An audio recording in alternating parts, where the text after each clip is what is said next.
మీరు ఓకే అంటే ఈ నెల 14వ తారీఖున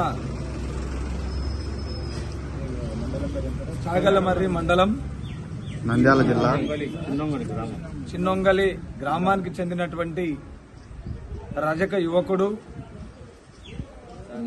అందరికీ మంచి తప్ప చెడు చేయనటువంటి రజక జాతి యువకుడు, మంచి ఫ్యూచర్ ఉన్నటువంటి యువకుడు రజక సీను ఈ నెల 14వ తారీఖున ఇంట్లోనే ఫ్యాన్కు వేలాడుతూ కనిపించడం, దాని తర్వాత తల్లిదండ్రులకు తీరనటువంటి కడుపు శోకాన్ని మిగిలించినారు.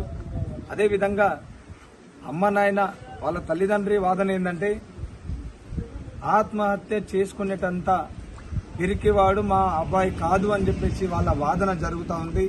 అదేవిధంగా అదే రోజు స్టేషన్ దగ్గరికి వెళ్లి కంప్లైంట్ ఇచ్చారు. కంప్లైంట్ ప్రకారంగా ఎఫ్ఐఆర్ కూడా అయింది. దాని తర్వాత పోస్టుమార్టంకి శవాన్ని పంపినప్పుడు దాని రిపోర్ట్ కోసము వారం రోజులు పడుతుందని చెప్పారు. ఈరోజు సిఐ గారితో మాట్లాడాను. తప్పకుండా పోస్టుమార్టం రిపోర్ట్ వస్తుంది. తప్పకుండా ఈ కేసు వెనకాల ఎవరున్నా కూడా, ఎంతటి వారైనా కూడా, ఎంతటి పెద్దవారైనా కూడా వదిలే ప్రసక్తి లేదు. తప్పనిసరిగా కుటుంబానికి అఖిల భారత రజక సంఘం అండగా ఉంది. తప్పనిసరిగా ఆంధ్రప్రదేశ్లో రజకుల మీద ఎక్కడ దాడి జరిగినా, ఎక్కడ అన్యాయం జరిగినా వాళ్ళ పక్షాన అఖిల భారత రజక సంఘం ఉంటుంది. తప్పకుండా వాళ్ళకు ఒకనొక కొడుకు పోతే ఏ విధంగా కడుపు కోత ఉంటుందో మనందరికి తెలియదు. అది కేవలం కోల్పోయినటువంటి తల్లిదండ్రులకే తెలుస్తుంది.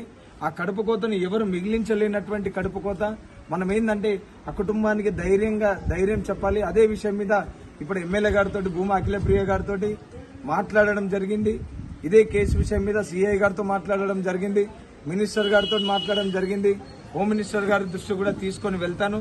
తప్పనిసరిగా ఈ కేసు విషయాన్ని బయటికి వదిలే ప్రసక్తి లేదు. ఎంతటి పెద్దవారున్నా సరే వాళ్ళను దోషులను తప్పనిసరిగా గుర్తించి కఠినంగా శిక్షించాలని అఖిల భారత రజక సంఘం డిమాండ్ చేస్తా ఉంది.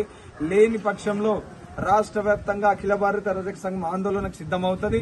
తప్పనిసరిగా ఈ కేసును నీరు గారిస్తే తప్పనిసరిగా చాగలమర్రిలో ఉన్నటువంటి పోలీస్ స్టేషన్ ముట్టడి చేయడానికి కూడా అఖిల భారత రజక సంఘం సిద్ధంగా ఉందని చెప్పేసి తెలియజేసుకుంటా ఉన్నా. తల్లిదండ్రులకు నేను ఒకటే విషయం చెప్తా ఉన్నా.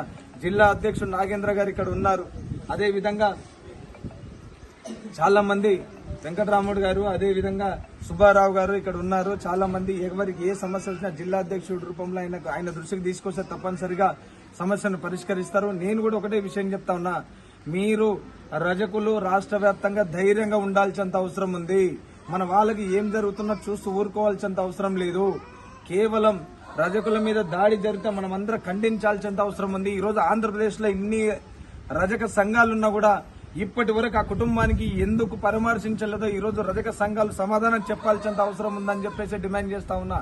పెళ్లిళ్ల పేరంటాలకు సంతోషాలకు వచ్చిపోవడం కాదు, ఈ కష్టకాలంలో కడుపు కోతను భరించలేక ఏడుస్తున్నటువంటి తల్లిదండ్రులు ఓదార్చడానికి మీకు చేతులు రావా అని చెప్పేసి ఆంధ్రప్రదేశ్ లో ఉన్నటువంటి రజక సంఘాలందరినీ నేను అడుగుతా ఉన్నా. ఎందుకంటే ఇటువంటి సమయంలో అండగా ఉండకుండా ఏదో విషయంలో అండగా ఉండాల్సినంత అవసరం లేదు. తప్పనిసరిగా స్థానిక ఎమ్మెల్యే భూమా అఖిలప్రియ గారు కూడా వస్తామని చెప్పారు. తప్పనిసరి కుటుంబాన్ని పరామర్శిస్తామని చెప్పారు. రాష్ట్ర ప్రభుత్వం నుంచి ఏదైనా తోచి ఆర్థిక సాయాన్ని కూడా రాష్ట్ర ప్రభుత్వం చేత అందేటట్టు చేస్తానని చెప్పారు. కుటుంబ సభ్యులను కూడా నా దగ్గర పంపిణీలని చెప్పారు. నేను పంపిస్తాను. కాబట్టి నేను ఒకటే డిమాండ్ చేస్తా ఉన్నా. ఆంధ్రప్రదేశ్ లో ఉన్నటువంటి రజక సంఘాలు ఇప్పటి వరకు కుటుంబాన్ని ఎందుకు పరామర్శించలేదో సమాధానం చెప్పాల్సినంత అవసరం ఉంది. ఈరోజు తెలుగుదేశం పార్టీ, వైఎస్ఆర్సీపీ పార్టీలకు సంబంధించినటువంటిది కాదు. ఇది జాతి మీద జరిగినటువంటి దాడి. ఈరోజు జాతిలో ఒక యువకుని కోల్పోయినాము, ఒక నాయకుని కోల్పోయినాము. రేపు బంగారు భవిష్యత్తు, రేపు నాడు జాబ్ చేసి తల్లిదండ్రులను మంచిగా చూసుకునేటటువంటి ఒక యువకుని కోల్పోయిన ఆ బాధ కూడా ప్రతి ఒక్కరికి తెలియదు. కేవలం కోల్పోయినటువంటి తల్లిదండ్రులకే తెలుస్తుంది. తప్పనిసరిగా తల్లిదండ్రులను ఓదార్చాల్సిన బాధ్యత ప్రతి ఒక్కరి మీద ఉంటుంది. ఈరోజు సీను కుటుంబ సభ్యులకే కాదు, ఈరోజు సీను చనిపోయాడంటే మన కుటుంబ సభ్యులలో ఒక చనిపోయినట్టుగానే మనం భావించాలి. వాళ్ళకు అండగా నిలవాలి, వాళ్ళకు ఆత్మ ధైర్యాన్ని నింపాలి, వాళ్ళకు ధైర్యాన్ని చెప్పాలి, వాళ్ళ కన్నీళ్లు తొడవాలి, వాళ్ళకు నేనున్నానని భరోసా కల్పించాలి. అందుకే నేను హైదరాబాద్ నుంచి ఇక్కడికి రావడం జరిగింది. మళ్ళీ కూడా సీను అమ్మ నాయనకు నేను చెప్తున్నా, తప్పనిసరిగా మీ కుటుంబానికి అన్ని విధాల అండగా ఉండేటటువంటి నేను ఉంటాను. తప్పనిసరిగా రాష్ట్ర ప్రభుత్వం దృష్టికి తీసుకెళ్తాను. వాళ్ళ అమ్మనాయన చెప్పిన విధంగా కేసు విషయంలో కొద్దిగా డౌట్లు ఉన్నాయి, ఎవరో చేసి పెట్టిపోయినారనే విషయం కూడా చెప్పారు. తప్పనిసరిగా పోస్ట్ మార్టం రిపోర్ట్ రాగానే మళ్ళీ నేను మళ్ళీ ఒకసారి వస్తాను. తప్పనిసరి కేసును వదిలే ప్రసక్తే లేదు. ఎంత దూరమైనా సరే హోమ్ మినిస్టర్ గారి దృష్టికి తీసుకెళ్లినా సరే, చంద్రబాబు నాయుడు గారి ముఖ్యమంత్రి గారి దృష్టికి తీసుకెళ్లినా సరే తీసుకొని వెళ్తాను. ఈ కేసు విషయంలో కుటుంబ సభ్యులకు న్యాయం చేసే బాధ్యత కూడా నాదే అని చెప్పేసి నేను తెలియజేసుకుంటా ఉన్నా. అదేవిధంగా రాష్ట్ర వ్యాప్తంగా రజకుల మీద దాడులు జరుగుతూ ఉన్నాయి. రజక జాతిలో గెలిచినటువంటి ఎమ్మెల్యేలు రారు, రజక జాతిలో ఉన్నటువంటి ప్రజాప్రతినిధులు రారు. కాబట్టి ప్రతి ఒక్కరు ఆలోచించాల్సినంత అవసరం ఉంది.